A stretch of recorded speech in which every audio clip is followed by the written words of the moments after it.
स्वागत है।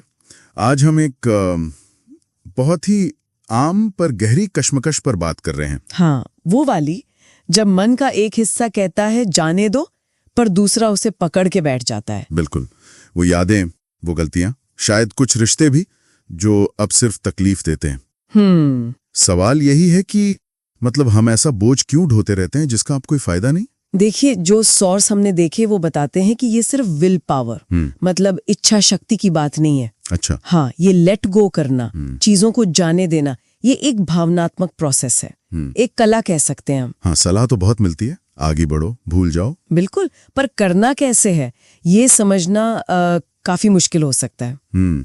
दिल शायद कह भी दे कि भुला दो, पर दिमाग वो तो हर पल को दोहराता रहता है, क्या हुआ, क्यों, कैसे। हाँ, वो लूप बन जाता है एक तरह का। बिल्कुल, पूरी उथल पुथल मच जाती है अंदर। जैसे वो नेहा का उदाहरण था सोर्स में। हाँ, वो लड़की जो एक टॉक्सिक रिश्ते में थी, जानती थी कि खुश नहीं है, पर फिर भी उसी में फंसी रही। वो एक और मौका वाली उम्मीद, और इस चक्कर में अपनी सेल्फ वर्थ कम करती गई। सही।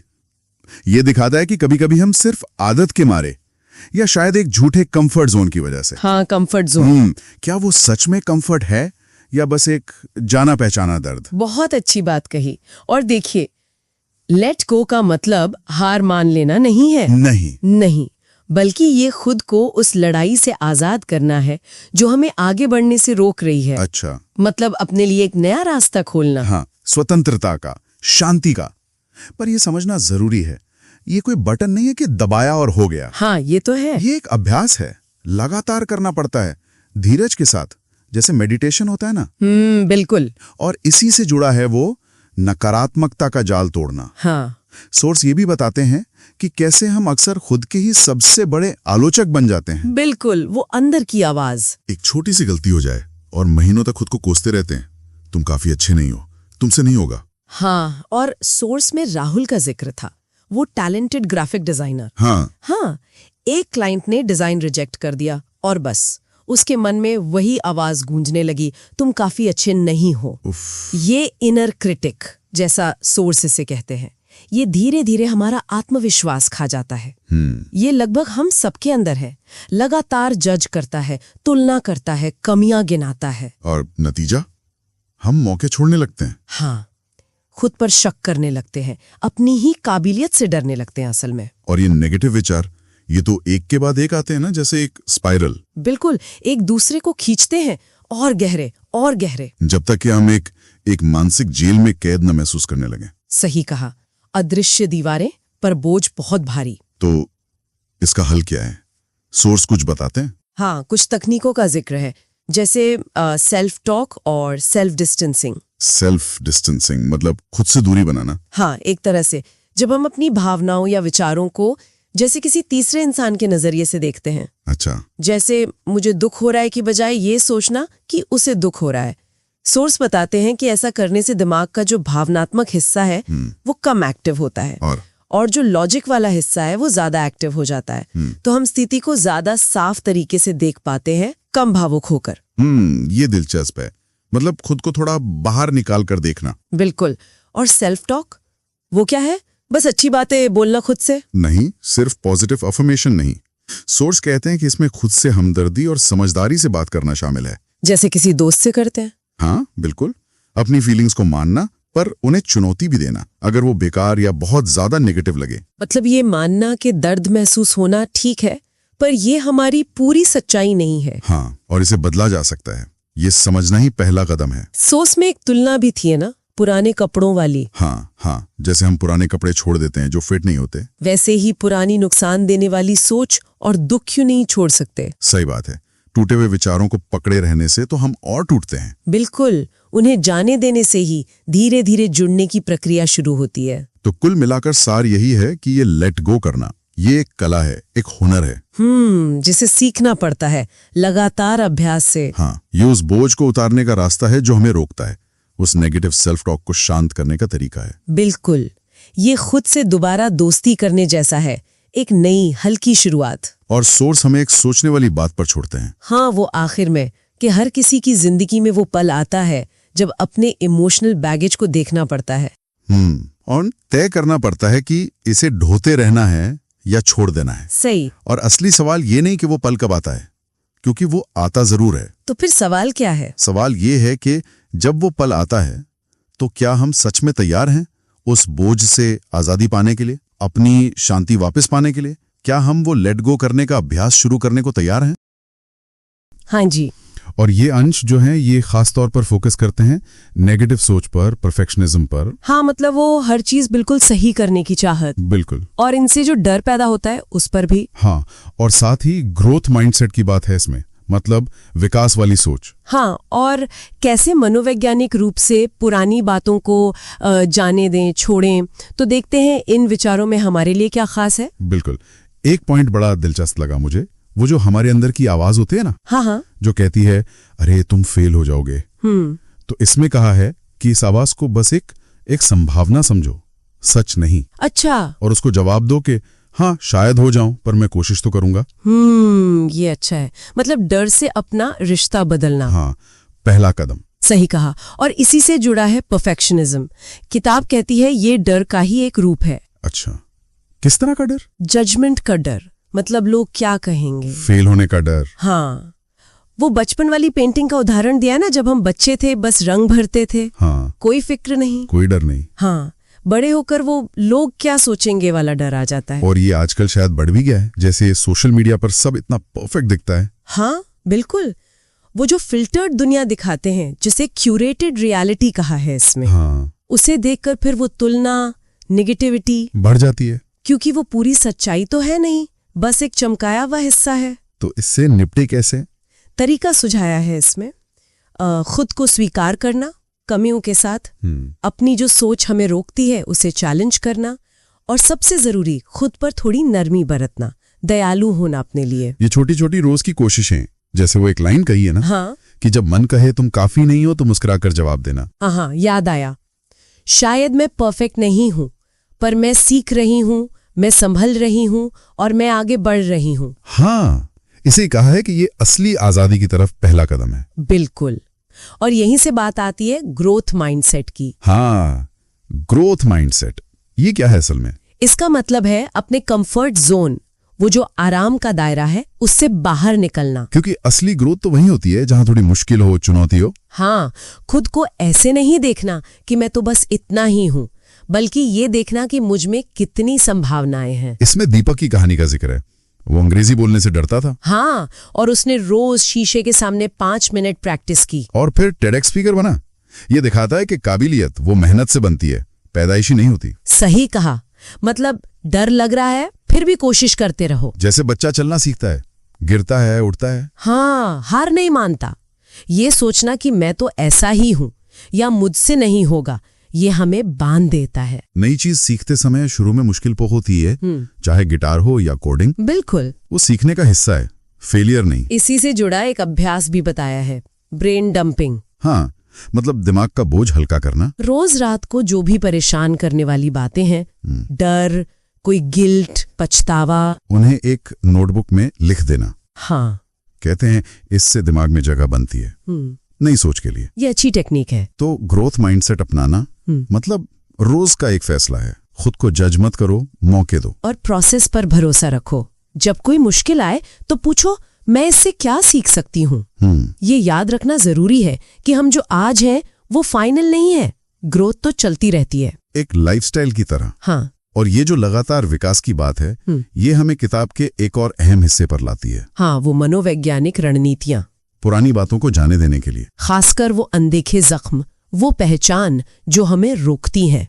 श्रद्धा की कहानी शुरू होती है यहाँ, कि वो बाहर से तो सफल है पर अंदर बचपन की बातों से परेशान है। ये दिखाता है कि अंदरूनी घावों पर काम करना कितना जरूरी है। बिल्कुल, भले ही बाहर सब ठीक लगे, ये शायद ग्रोथ का सबसे मुश्किल पर सबसे जरूरी हिस्सा हो। तो आज हमने देखा कि ये अंश हमें नेगेटिविटी से लड़ने, खुद को एक संभावना की तरह देखने, मतलब ग्रोथ माइंडसेट अपनाने, और पुरानी बातों से उभरने की शुरुआत करने के तरीके बताते हैं। और जो मुख्य संदेश है वो यही है कि खुद को स्वीकार करके, लगातार कोशिश करके और सही नजरिया रखकर बदलाव मुमकिन है। यहाँ एक सवाल छोड़ जाते हैं सोचने के लिए। अगर ग्रोथ माइंडसेट हमें कंफर्ट जोन छोड़ने और डर का सामना करने को कहता है, हाँ, तो क्या वो जो अनदेखे जख्म हैं जिनकी बात आखिर में हुई, हाँ, उनको स्वीकार करना और उन पर काम करना, क्या यही असल में विकास के लिए जरूरी पहला सबसे मुश्किल कदम हो सकता है? सोचने वाली बात है।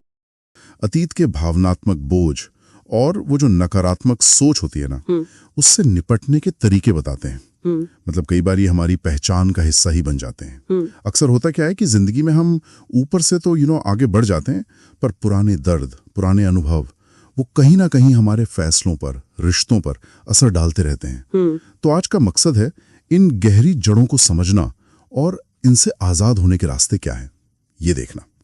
चलिए इस पर थोड़ी गहराई से बात करते हैं। स्रोत बताते हैं कि हम सबके अंदर एक तरह की, क्या कहते हैं, अदृश्य स्क्रिप्ट या कहानी चलती है। ये हमारे पिछले अनुभवों से, शायद कोई असफलता रही हो या किसी और ने कुछ कह दिया हो, उससे बनती है। सही। और यही कहानी फिर तय करती है कि हम खुद को और इस दुनिया को किस नजर से देखते हैं। जैसे मान लीजिए बचपन में किसी ने कह दिया, अरे तुमसे नहीं हो पाएगा। हाँ। फिर अनजाने में ही हम मौकों को शायद टालते रहें। बिल्कुल। और यहीं पे एक काफी दिलचस्प तरीका आता है जिसे स्रोत बाहरीकरण या एक्सटर्नलाइजेशन कहते हैं। बाहरीकरण? हाँ, सुनने में शायद थोड़ा टेक्निकल लगे, लेकिन इसका मतलब सीधा सा है, अपने जो नकारात्मक विचार हैं, भावनाएं हैं, उनको अपनी पक्की पहचान मानने से इनकार करना। अच्छा। जैसे ये कहने के बजाय कि मैं एक गुस्सैल इंसान हूँ, ये सोचना या कहना कि मुझे इस वक्त गुस्सा महसूस हो रहा है। लेकिन क्या ये सिर्फ शब्दों का खेल नहीं है? मतलब सिर्फ कहने का तरीका बदल देने से क्या वाकई अंदर कुछ बदलता है? ये बहुत अच्छा सवाल है और स्रोत यही बताते हैं कि ये शब्दों से कहीं ज्यादा है। जब हम कहते हैं मुझे गुस्सा आ रहा है, तो हम उस भावना को एक मेहमान की तरह देखते हैं, जो आया है चला जाएगा। घर का मालिक नहीं समझते उसे। तो ये हमें नियंत्रण वापस देता है।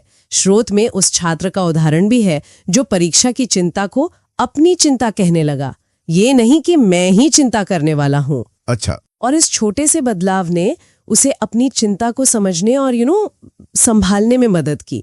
उसे अपनी पहचान का परमानेंट हिस्सा नहीं बनने दिया। ये खुद को उस भावना से अलग करके देखने की ताकत है। समझ गया। यानी भावना को खुद से अलग देखना, एक तरह से ऑब्जेक्टिफाई करना। हाँ, बिल्कुल। इसी से जुड़ा एक और शक्तिशाली तरीका जो स्रोत सुझाते हैं वो है आत्मकरुणा, सेल्फ कंपैशन। मतलब खुद के साथ वैसी ही नरमी बरतना जैसी हम किसी परेशान दोस्त के साथ बरतते हैं ना। हाँ, बिल्कुल। और ये सिर्फ अच्छा महसूस करने से बढ़कर है। स्रोत इशारा करते हैं कि आत्म आलोचना मतलब खुद को कोसना हमारे दिमाग में तनाव पैदा करता है, एक लड़ाई सी चलती रहती है अंदर। जबकि आत्म करुणा वो असल में शांति देने वाले न्यूरोकेमिकल्स को बढ़ावा दे सकती है।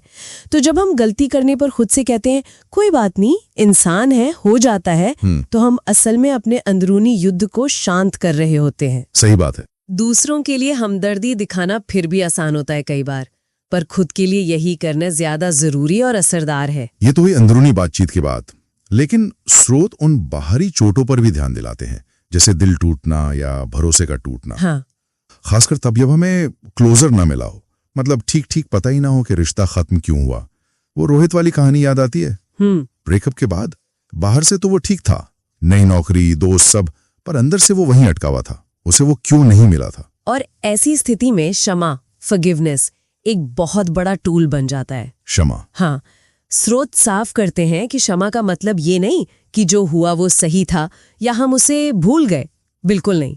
इसका असली मतलब है उस दर्द के बोझ को अपने सिस्टम से बाहर निकालना, ताकि हम आज में जी सकें। अच्छा। किसी के लिए गुस्सा या कड़वाहट पालना वो उस जहर की तरह है जिसे हम पीते हैं और उम्मीद करते हैं कि दूसरा मरेगा, है ना? सही। ये हमें उसी इंसान के कंट्रोल में रखता है जिसने चोट पहुंचाई थी। यानी माफी असल में खुद को आजाद करने के लिए है, दूसरे के लिए नहीं। बिल्कुल।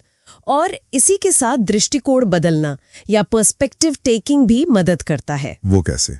मतलब ये कोशिश करना कि दूसरे ने जो किया शायद क्यों किया होगा, उनकी क्या मजबूरियां रही होंगी।